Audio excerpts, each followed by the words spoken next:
জাতীয়করণের দাবিতে আজও প্রেস ক্লাবে অবস্থান কর্মসূচি পালন করছেন স্বতন্ত্র ইবতেদায়ী মাদ্রাসা শিক্ষক ঐক্য জোট এবং বাংলাদেশ প্রতিবন্ধী বিদ্যালয় সমন্বয় পরিষদের শিক্ষকরা। কাল দুপুর 12টার মধ্যে দাবি আদায় না হলে শিক্ষা মন্ত্রণালয় ঘেরাওয়ের হুঁশিয়ারি দিয়েছেন তারা বলছেন, সরকারের বিভিন্ন দপ্তরে বারবার তাদের দাবি নিয়ে গেলেও আশ্বাস ছাড়া কিছুই মেলেনি, বরং তাদের উপর হামলা করা হয়েছে। সেই সঙ্গে সপ্তম দিনের মতো প্রেস ক্লাবে এমপিও ভুক্তির দাবিতে অবস্থান করছেন নন এমপিও শিক্ষকরা। দাবি আদায় না হওয়া পর্যন্ত আন্দোলন চালিয়ে যাবার কথা বলছেন তারা।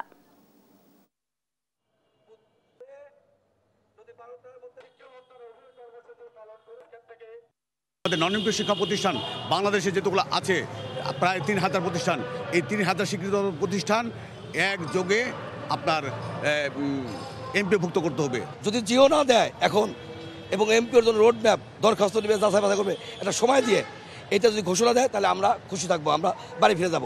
অন্যথায় আমরা কালকে 12টার মধ্যে সময় দিয়েছি, যদি 12টার মধ্যে এই প্রজ্ঞাপন জারি না করা, এমপিওর জন্য সুস্পষ্ট রোডম্যাপ ঘোষণা না করা, তাহলে আমরা শিক্ষা ভবন অভিমুখে আমরা যাত্রা আমরা ঘেরাও করব।